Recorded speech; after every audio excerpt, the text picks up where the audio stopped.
A recipe was called an engagement chicken. Then it became so successful, it turned into marry me. Today, I want to take it up a notch and make it spend your whole life with me chicken. The chicken recipe is actually really simple. First, we have to have a coating, and I have a version of it. 1.5 tablespoons of flour. I take the half of the tablespoon of flour here, spread it, and add some goodness. A teaspoon garlic powder. If you don't have it, you can smash a garlic and add to the mix. A teaspoon paprika powder, a bit of salt, a bit of black pepper. This is the first batter that we're gonna put. This is the second one. And then voila, it's gonna go to my pan. I'm going to heat up the pan first. And now here I have 2 pieces of chicken breasts. What I'm going to do is make it thin like schnitzel. Meaning, I'm going to cut it in half. While cutting the chicken, I don't go back and forth, just one way like this and open it. Either you can make one big one like that, or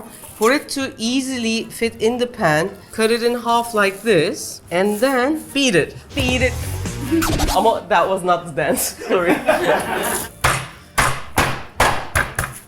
So we make not so thin, not so thick, 3 millimeters, 2.5. First we put this into the more tasteful flour and salt and pepper mixture. Always remember that when the chicken is involved, it's gonna shrink eventually. First I get this tasty batter around, and then I go to the flour, which will increase the consistency of the sauce. It's gonna give a bit more crunch. That's it. Now we move to the pan. We can put a bit of olive oil. I have discovered this. You know, there are lots of sprays with pumps on it, but this is so good. With a little spray, I sometimes... We named it Refika.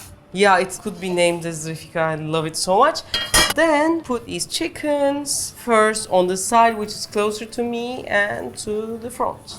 While these are cooking, now we have 2 other ingredients that we're gonna put in. And these are garlics. I'm gonna put 3 cloves of garlics. And we have dried tomatoes. Half actually they are. Cut them as lines, julienne kind of thing, but thicker one. When one side is really nicely cooked, we turn it like this. Looks as if it's a nice schnitzel-y kind of thing. Because I put a little bit oil, it soaked it all up. My chickens are almost done. How do I understand that they are done? With a spatula, try to cut the chicken. If it's easily cut like this, it's done. If it's like more chewy and it doesn't like immediately go through, it's not cooked yet. This is perfect. I turn it to the lowest heat again. And now tomatoes. I don't put all the tomatoes, 3 of them are on the side. I'm going to dice them finely and add them in last minute. Then I have 3 cloves of garlic, roughly chopped. I do not make it a puree, but I like seeing them as another ingredient. It lowers the chance that my cream clots. At this point, we have the garlic, we have the tomatoes to increase the taste. We have the herb flour here. I'm going to add that because it's an extra taste. This will actually also thicken the sauce with a bit of oil. A bit of chicken stock, about half a liter. Now the herbs, flour starts to work in, make the taste of the sauce even better. Hi everyone, we are on Amazon. You can find our most highlighted products on Amazon and buy with just 1 click. I am not going to wait until the whole thing boils. I'm going to add cream that I have my face on, which is 18% fat, which is lower. Normally they put heavy cream, but I don't like that because it's heavier. Because of the garlic inside, this didn't, but yours might curdle. I'm gonna put a bit of Parmesan cheese to make it all come together. And if it curdles, you can collect everything back together. That helps as a binder and has an incredible taste. First, we have to taste it now. It's so nice. Because of the batter, there's the salt. Because of the Parmesan, there's salt. So no added salt is needed. It's very beautiful already. But what we're gonna do, add some goodness more, which is basil. You can put parsley, you can put thyme, but basil, because it's summer and so nice, it's great. Chop my basil like this. Not so thin, not so thick.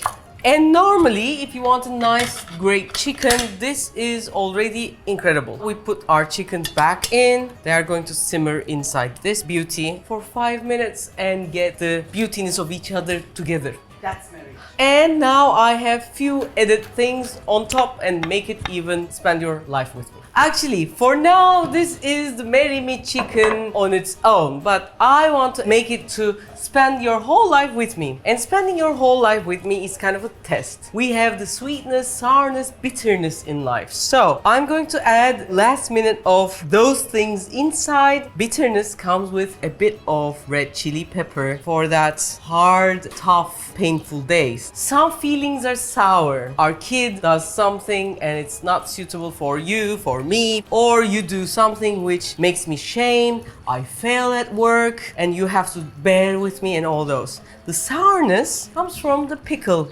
little gherkins. A bit of, again, dried tomatoes, which is already a sign of hard days again. Then some beautiful holidays that we never forget. It feels as if like we were there for longer than the memory sends. So it's beautiful smelling basil on top again. And last but not least, sweetnesses and things that we never calculate in life, but life gives us as presents through our loved ones. And that also usually comes with a sourness. It's either a family member that we hate. So I decided to put a bit of balsamico around for the sweetness because it has a lot of sugar and the sourness together.